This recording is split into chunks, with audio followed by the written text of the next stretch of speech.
அஸ்ஸலாமு அலைக்கும் வரஹ்மத்துல்லாஹி தஆலா வபரகாத்துஹு. ஏக இறைவனின் சாந்தியும் சமாதானமும் இங்கிருக்கும் அனைவர் மீது நிலவட்டுமாக. எங்களது திருமண அழைப்பினை ஏற்று இங்கு வந்திருக்கும் அனைவருக்கும் எங்களை ஜஸாக்கல்லாஹ் தெரிவித்துக் கொண்டு நிகழ்ச்சியின் ஆரம்பமாக திருக்குர்ஆனின் வசனங்களை ஓதி துவங்கி வைக்க வருகிறார் அல் ஹாஃபில் முஹம்மது இஸ்மாயில் அவர்கள்.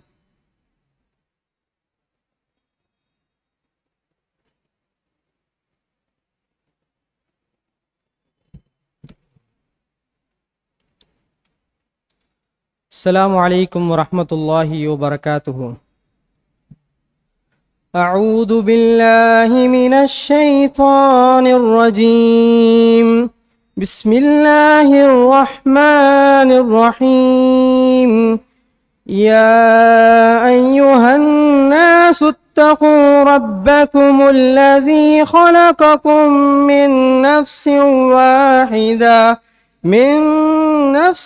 واحدة وخلق منها زوجها وبث منهما رجالا كثيرا ونساء واتقوا الله الذي تساءلون به والأرحام إن الله كان عليكم رقيبا.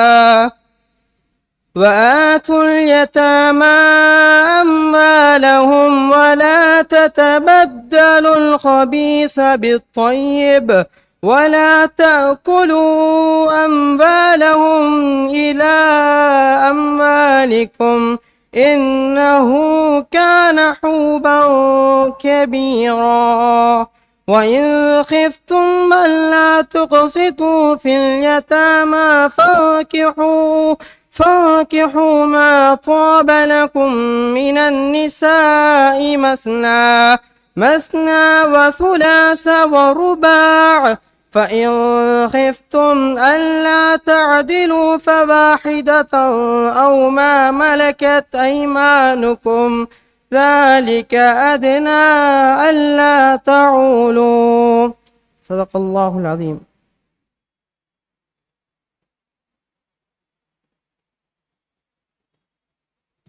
மிக இனிமையாக திருக்குர்ஆன் வசனத்தை ஓதி தந்த இஸ்மாயில் அவர்களுக்கு ஜஸாக்கல்லாஹ் ஹைர். குடும்பத்தாரின் சிறிய இன்ட்ரோடக்ஷன். அஸ்ஸலாமு அலைக்கும் வரஹ்மத்துல்லாஹி வபரகாத்துஹு. மர்ஹூம் எம்ஏகே ஜெயினுல் ஆப்தீன் அவர்களின் மகன் வழி பேரன், மர்ஹூம் எஸ் அப்துல் காதர் அவர்களின் மகள் வழி பேரன், ஜேஏ ஷேகு சுலைமான் அவர்களின் அன்பு புதல்வன் எஸ் முஹம்மது சைமுத்தீன் பிஎஸ்சி மணமகன் அவருக்கும், மர்ஹூம் எஸ் ஷேகு நூர்தீன் அவர்களின் மகள் வழி பேத்தி, மர்ஹூம் எஸ் சம்சுதீன் அவர்களின் மகள் வழி பேத்தி, எஸ்என் ஹாஜா மொஹிதீன் அவர்களின் அன்பு புதல்வியமாகிய ஹெச்எம் உம்மு ஹபீபா பிகாம் ஆலிமா சித்திகியா அவர்களுக்கும். நிகழ்ச்சியின் தொடராக திருமண உரையை நடத்தி தர வருகிறார் இமாம் ஜாமில் அஸ்ஹர் இஃப்லு பிரிவின் ஆசிரியர் என்ஏ முஹம்மது கஸ்ஸாலி மன்பை மற்றும் மஸ்ஜித் தக்குவாவின் கத்தீபுமாகிய அவர்கள் மன உரையை நிகழ்த்தி தர இருக்கிறார்.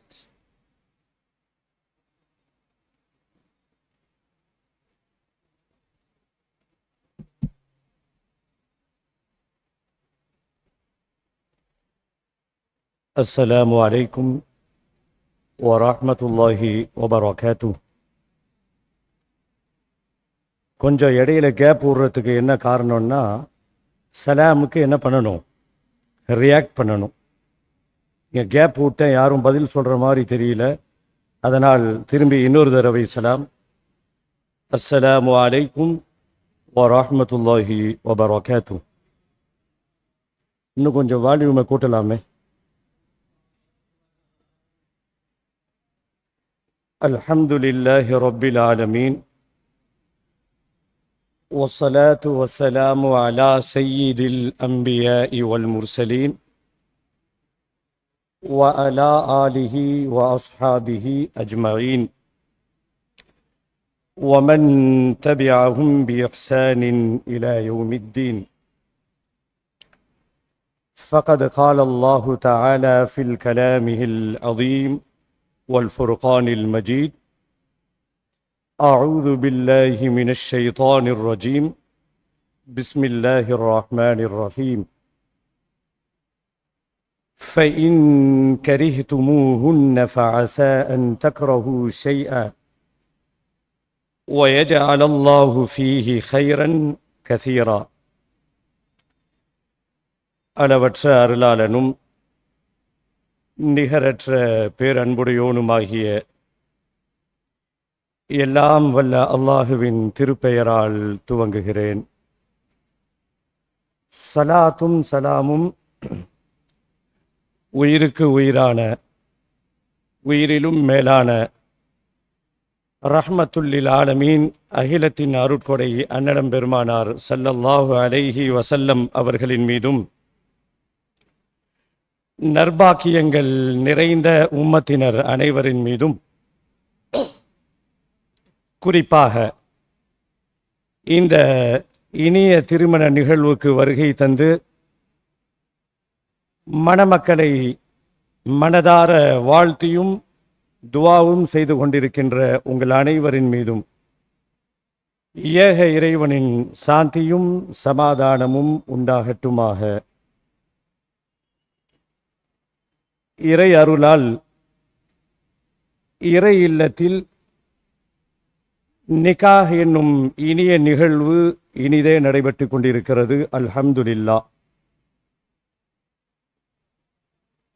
நான் நினைக்கிறேன், மாப்பிள்ளையோ அல்லது பெண்ணோ ஒரு பலமா துவா செய்திருப்பாங்கன்னு நினைக்கிறேன். இறைவா, இந்த நிக்காக முடிகிற வரைக்கும் கொஞ்சம் ரெயினை நிப்பாட்டினா நல்லா இருக்கும் அப்படின்னு யாராவது பவர்ஃபுல்லாக துவா செய்திருக்கணும்.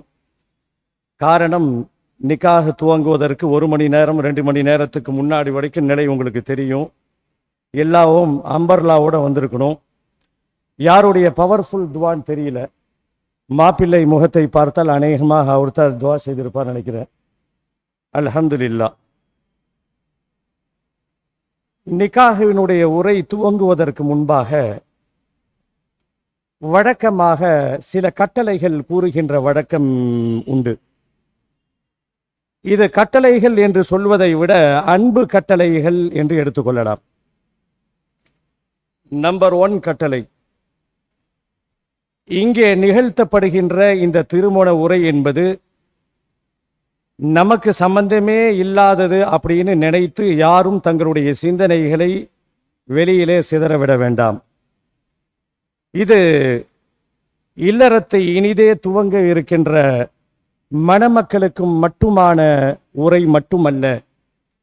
எக்ஸ் தம்பதிகள், வருங்கால தம்பதிகள், இப்படி எல்லோருக்குமான உரை என்பதை முதல் கட்டளையாக தெரிவித்துக் கொள்கிறேன். அன்பு கட்டளை.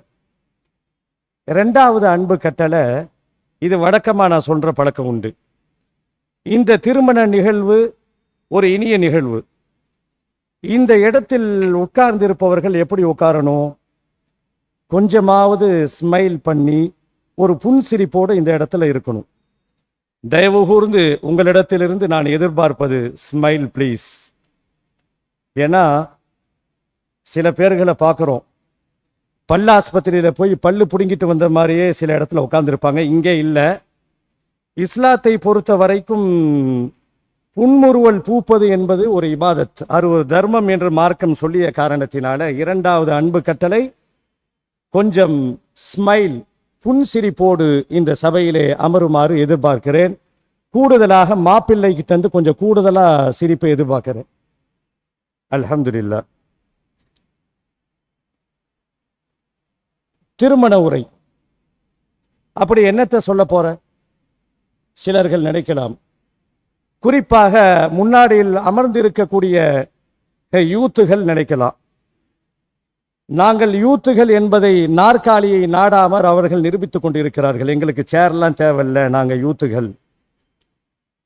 இப்போ இந்த இடத்துல எல்லோருக்குமே தேவையான ஒரே ஒரு ஷார்ட் அண்ட் ஸ்வீட்டான ஒரே ஒரு செய்தி, குறிப்பாக மணமக்களுக்கு தேவையான ஒரே ஒரு ஷார்ட் அண்ட் ஸ்வீட்டான ஒரே ஒரு செய்தி மட்டும் பகிர்ந்து கொள்ள ஆசைப்படுகிறேன். நபிகள் பெருமானார் ஸல்லல்லாஹு அலைஹி வஸல்லம் அவரிடத்துல ஒருத்தர் வரார். வேகமா வந்து பெருமானார் அவர்களிடத்திலே நிறைய வித்தியாசமான குதர்க்கமான கேள்விகள் எல்லாம் கேட்கப்பட்ட வரலாறுகளை நாம் பார்த்திருக்கிறோம். வித்தியாசமான கேள்விகள், வியப்பான கேள்விகள். சிலர்கள் இப்படியும் கேட்டிருக்கிறார்கள், என்னுடைய கலர் வேற, என் ஒய்ஃபினுடைய கலர் வேற, குழந்தைக்கு மட்டும் ஏன் வித்தியாசமான கலர் தெரிகிறது என்ற குதர்க்கமான கேள்வி கேட்டவர்களும் நபி தோழர்களே இருந்திருக்கிறார்கள். அப்போ ஒருத்தர் வரார், அல்லாஹுவின் தூதரே, அவுசினி, எனக்கு ஒரு உபதேசம் செய்யுங்கள் என்று கேட்கிறார். அப்ப ரசூலுல்லாஹி ஸல்லல்லாஹு அலைஹி வஸல்லம் வந்த மனிதரை பார்க்கிறார். பார்த்துவிட்டு ஒரே ஒரு உபதேசம்தான், ஷார்ட் அண்ட் ஸ்வீட் என்று சொல்றோம் அல்லவா, அதை ஒரே ஒரு வரியிலே ஒரு ரத்தின சுருக்கமான ஒரு உபதேசத்தை செய்கிறார்கள். வந்தவரை பார்த்துவிட்டு பெருமானார் ஸல்லல்லாஹு அலைஹி வஸல்லம் சொல்கிறார்கள், லா தக்லப். லா தக்லப் என்ன அர்த்தம்? நோ டென்ஷன் ப்ரோ அப்படின்னு பெருமானார் ஸல்லல்லாஹு அலைஹி வஸல்லம் சொல்கிறார்கள். வந்தவர் கேட்கிறார், எனக்கு ஒரு உபதேசம் செய்யுங்கள் என்று கேட்கிறார். பெருமானார் ஸல்லல்லாஹு அலைஹி வஸல்லம் செய்த உபதேசம் என்ன? என்ன உபதேசம் செய்தாங்க? நோ டென்ஷன் ப்ரோ, கோபப்படாதே என்று சொன்னார்கள். இங்கே இருப்பவர்கள் யோசிக்கலாம், கோபத்திற்கும் கல்யாணத்திற்கும் என்ன சம்பந்தம்? 1000 சம்பந்தம் இருக்கிறது. இந்த இல்லற வாழ்க்கையை ஒரு பூஞ்சோலையாக கருதி இல்லறத்திற்குள் நுழைவு இருக்கின்ற தம்பதிகளை, பல குழந்தைகளை பெற்றெடுத்தவர்கள் கூட கோபத்தின் காரணமாக அவர்களுடைய இல்லறம் கசந்து போனதை நீங்களும் பார்த்திருப்பீர்கள், நானும் பார்த்திருக்கிறேன். இந்த கோபம் இருக்கே சாதாரண விஷயம் இல்லை. அது எந்த துறைக்குள் நுழைந்தாலும் அது ஆபத்து. நாங்கள் ஆசிரியராக மதரசாவில் இருக்கிறோம். சின்ன பசங்க, அவர்கள் செய்கின்ற வேலைக்கு கிட்டத்தட்ட டென்ஷன் உச்சத்துக்கு போகும். கோபத்தை கட்டுப்படுத்த தெரிந்திருக்க வேண்டும்.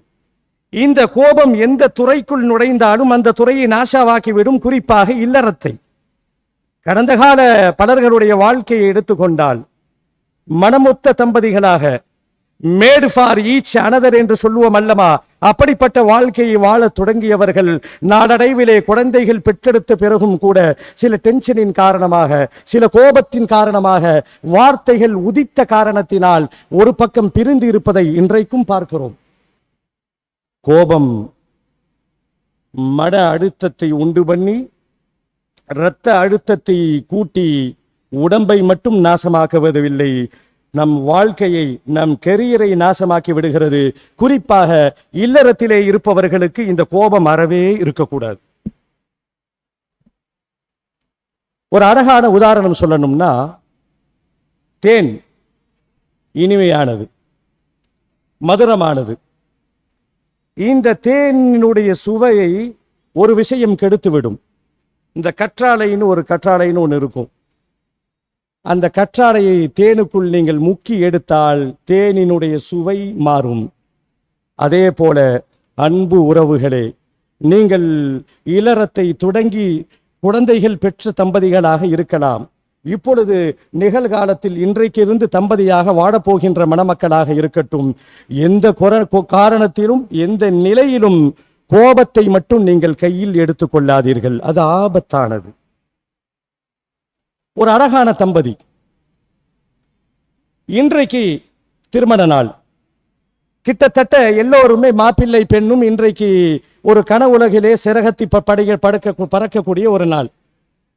இது எப்படி உங்களுக்கு தெரியும்னு கேட்காதீங்க. எக்ஸ் தம்பதிகள் எல்லோருக்குமே இது ஒரு வித்தியாசமான உணர்வு. அவர்கள் இந்த உலகத்திலே இருக்க மாட்டார்கள். அப்படியே ரக்கை கட்டி பறக்கக்கூடிய ஒரு நாள். இன்றைக்கு சந்தோஷமாக இருப்பதோ, சில வாரங்கள் சந்தோஷமாக இருப்பதோ, சில மாதங்கள் சந்தோஷமாக இருப்பதோ பெரிய விஷயம் அல்ல. வாழ்நாள் முழுவதும் மௌத்து வரைக்கும் நீங்கள் ஒத்த தம்பதிகளாக நீங்கள் இருக்க வேண்டும் என்று சொன்னால், உங்களிடத்தில், என்னிடத்தில், யாரிடத்திலும் இருக்கக்கூடாத ஒரு குணம் கோபம். பெருமானார் ஸல்லல்லாஹு அலைஹி வஸல்லம் அவங்களுடைய அன்பு மனைவி ஆயிஷா அம்மையார் ஒட்டகத்தில் ஏற போறாங்க. அன்றைக்கு அதுதானே வாகனம். ஒட்டகத்தில் ஏற போகும்போது பார்த்தா ஒட்டகம் இடம் கொடுக்கல. கொஞ்சம் ரஃப்பாக நடந்து கொண்டு ஒட்டகத்தை அப்படியே திமிருகிறது. இவர்கள் கையை வைத்து அழுத்துகிறார்கள். இன்றைக்கு நாம பார்ப்போம், சில முன்கோபிகள் இருக்கிறார்கள், வண்டி ஸ்டார்ட் ஆகாட்டி வண்டியை ஏற்றி உதைப்பாங்க. சில அறிஜீவிகளை நாம பார்த்துருப்போம். அடிச்சு பார்ப்பாங்க, செல்ஃபி எடுக்காது, கிக்கரை அமுத்துவாங்க. ஒரு 10 வாட்டி பொறுமை இழந்ததற்கு பிறகு வண்டியை உதைக்கின்ற கோபத்தால் அடங்கியவர்களை நாம் பார்க்கிறோம். இது யதார்த்தமாக மனிதனுடைய இயல்பு. அப்ப ஆயிஷா அம்மையார் என்ன செய்யறாங்க, இந்த ஒட்டகத்துக்கு மேலே ஏற முடியலன்னொன்னே கோபம் வருது. உடனே கொஞ்சம் கரடு முரடாக அடுத்துகிறார்கள், ரஃப்பாக நடந்துக்கிறாங்க. பெருமானார் ஸல்லல்லாஹு அலைஹி வஸல்லம் சொன்ன அந்த ஒற்றை வார்த்தை, என்னங்க பெரிய கவுன்சிலிங், இதுக்கு மேல ஒரு கவுன்சிலிங் வேணுமா? உலகமே, உளவியலாளர்கள் எல்லாம் இந்த வார்த்தைக்கு முன்பாக தலை குனிந்து நிற்க வேண்டும். அத்துணை கவுன்சிலின் சொற்களை இஸ்லாம் வாரி வாரி வாரி வழங்கி இருக்கிறது. பெருமானார் ஸல்லல்லாஹு அலைஹி வஸல்லம் சொல்கிறார்கள், அலைகி பிர்ரிஃப்க், ஏன் டென்ஷன் ஆற? உன்னால் ஒட்டகத்தை ஏற முடியல, ஏன் நீ உன்னை கஷ்டப்படுத்திக் கொள்கிறாய்? மிருதுவை மெதுவாக நீ கையாடு சொல்லிவிட்டு ஒரு அழகான வரிகள் ஒன்றை சொல்லுகிறார்கள். இந்த கோபம் இல்லாத ஒரு நிலை இருக்கிறது அல்லவா, சாஃப்டான மிருதுவான இந்த போக்கு எந்த குணத்தோடு சேருகிறதோ அந்த குணத்தை அது அழகாக்கிவிடும். கோபம் படுகின்ற தன்மை யாரோடு சேருகிறதோ அவர்கிட்ட 99 நல்ல குணங்கள் இருந்தாலும் எல்லாத்தையும் நாசமாக்கிவிடும். சில தம்பதிகளை பார்க்கிறோம், கணவன் மனைவி, கணவனுக்குள் 99% சூப்பரான குணம், வாரி வாரி வழங்குவார். மனைவிக்கு என்ன வேணுமோ ஆர்டர் பண்ணி கொடுப்பார். ஸ்விக்கியிலிருந்து ஜொமேட்டோவிலிருந்து எல்லா மோட்டாவும் வரும். மனைவியை தலையில் தூக்கி வைத்து ஆடக்கூடிய கணவன், கேட்பதையெல்லாம் ஓரளவுக்கு முடிந்தது வாங்கி கொடுப்பார். 99 நல்ல குணம் இருக்கக்கூடிய அந்த கணவன் இடத்துல கொஞ்சம் முன்கோபியாக, கொஞ்சம் டென்ஷன் உடையவராக, கொஞ்சம் டென்ஷன் பார்ட்டியாக இருந்தால் மனைவிக்கு எது பெருசா தெரியும்னா 99 நல்ல குணம் தெரியாது. ஒட்டுமொத்தமாக தூக்கி போட்டு தரையிலே போட்டு உடைத்து விடுவார்கள், என் கணவர் முன்கோபி என்று. அப்படியே நீங்க ரிவேஸ்ல வாங்க, இதே ஒரு மனைவி நல்லவளாக இருக்கிறாள், தொழுகிறாள், எல்லா இபாதத்து இருக்கு, ஆலிமாவா இருக்கா, ஹாஃபிலா இருக்கிறாங்க, எல்லாம் இருக்கிறார்கள். கொஞ்சம் கோபம் தூக்கலாக வந்துவிட்டால், கணவனை ஏறெடுத்து எல்லா நேரங்களிலும் தொந்தரவு செய்யக்கூடிய பெண்ணாக அந்த பெண் இருந்தால், 99 நல்ல குணம் இருந்தாலும் இந்த ஒரு குணம் எல்லாவற்றையும் சாப்பிட்டு விடும் என்பது முக்கிய செய்தி அல்லவா? சரி, நீங்க கேட்கலாம், கோபம் படாம இருக்க முடியாதா? கோபம் வரணும். இஸ்லாம் கோபத்தை ஒரு குறிப்பிட்ட இடத்திலே அனுமதித்திருக்கிறது. அதே நேரத்திலே டோட்டலா நீங்க எல்லா விஷயத்தையும் எடுத்து பார்த்தீங்கன்னா கோபம் மனிதனுக்கு நாசத்தை தான் உண்டாக்கும். அப்போ இந்த கணவனும் மனைவியாக இருப்பவர்கள் என்ன ஒரு ஒப்பந்தம் செய்து கொள்ளணும் அப்படின்னா, நீங்க ஹைவேல போகும் பொழுது, நீங்க டிராஃபிக்ல வண்டி ஓட்டும் போது ஒரு விஷயத்தை நீங்க பார்ப்பீங்க. ஒருத்தர் ஒரு வண்டியை ஓவர்டேக் பண்ணும் போது ஏத்தாப்புல ஒரு வண்டி வந்துச்சு அப்படின்னா யாராவது ஒருத்தர் என்ன பண்ணணும்? வழி விட்டாகணும். நானும் வருவேன் நீனும் வருவேன்னா இரண்டும் மோதி கொண்டு நாசமாக வேண்டியது. அப்போ என்ன, இங்க கணவன் மனைவிக்குள்ள ஒரு ஒப்பந்தத்தை அவர்கள் ஏற்படுத்தி கொள்ள வேண்டும். எனக்கு கோபம் வந்துச்சுன்னா நீ கொஞ்சம் அமைதியாயிரு, உனக்கு கோபம் வந்துச்சுன்னா நான் கூட அமைதியாக இருப்பேன்.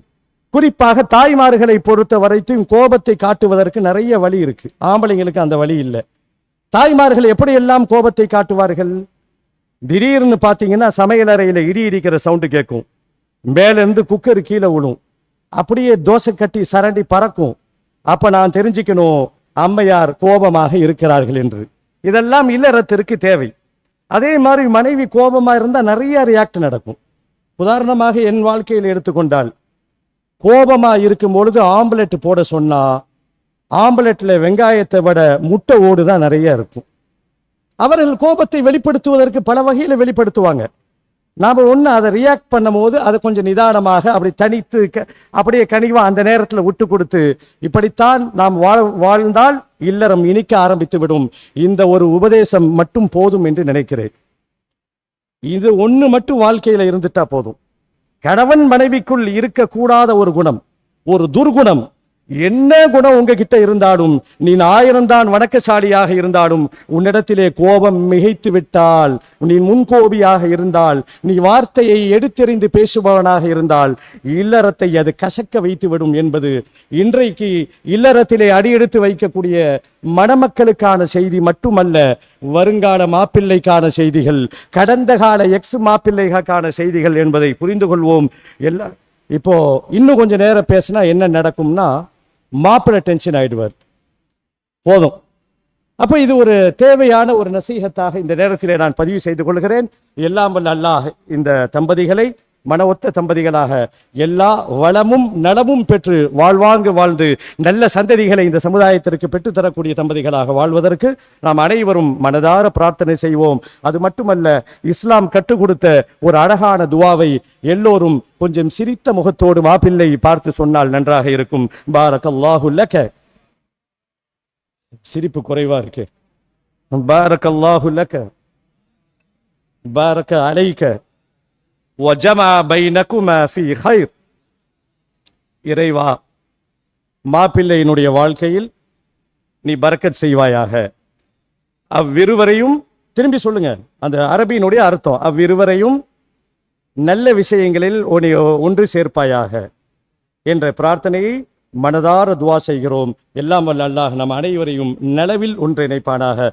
யா அய்யுஹல்லதீன ஆமனு தக்குல்லாஹ ஹக்க துகாதி வ லா தமூதுன்ன இல்லா வ அன்தும் முஸ்லிமூன்.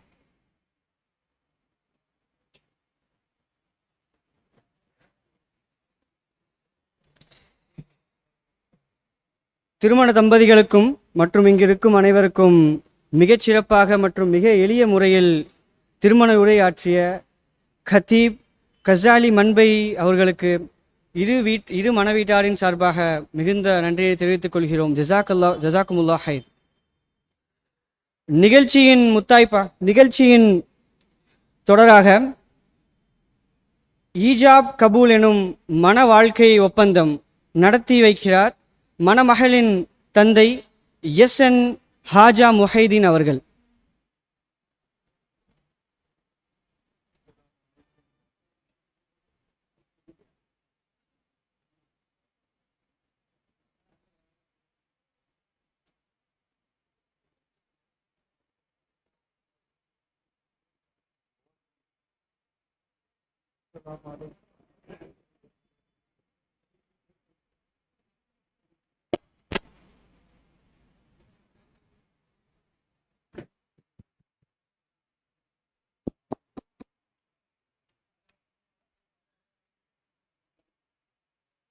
அஸ்ஸலாமு அலைக்கும் வரஹ்மத்துல்லாஹி வரகாத்துஹு. பிஸ்மில்லாஹிர் ரஹ்மானிர் ரஹீம். எனது மகள் உம்மு ஹபீபாவை தாங்கள் தருவதாக ஒப்புக்கொண்ட 16 கிராம் தங்க நகை மகருக்கு அவளுடைய மனப்பூர்வமான சம்மதத்துடன் இச்சபையோர் சாட்சியுடன் நான் தங்களுக்கு நிச்சயம் செய்து தருகிறேன். இதை மனப்பூர்வமாக ஒப்புக்கொண்டீர்களா? வலைக்கும் அஸ்ஸலாம் வரஹ்மத்துல்லாஹி வரகாத்துஹு. அல்ஹம்துலில்லாஹ், மனப்பூர்வமாக ஒப்புக்கொள்கிறேன். பாரக்கல்லாஹு லக வ பாரக அலைக வ ஜம்மஅ பைனகுமா ஃபீ கைர்.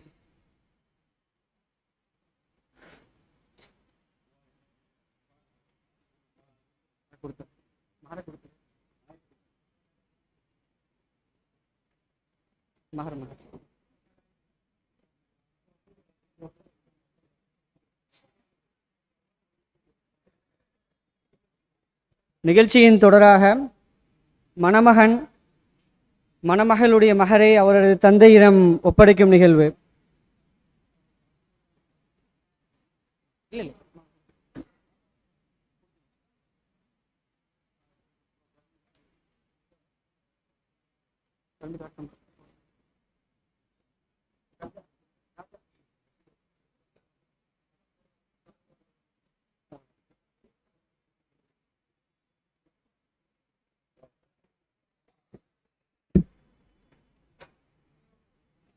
நிகழ்ச்சியின் நிறைவாக நன்றி உரை.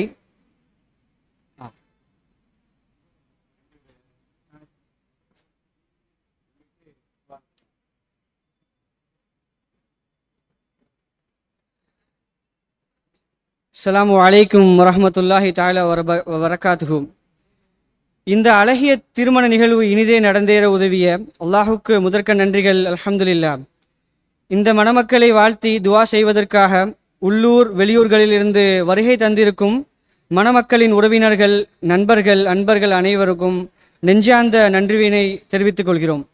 மேலும் கிராத் ஓதிய ஹாஃபில் அவர்களுக்கும் திருமண குத்துபா உரையாற்றிய ஆலிம் அவர்களுக்கும் நிகழ்ச்சிக்கு இடமளித்த அல் ஜாமில் அஸ்ஹர் பள்ளி நிர்வாகிகளுக்கும் நன்றிகளை தெரிவித்துக் கொள்கிறோம். ஜஸாக்குமுல்லாஹ் ஹைர்.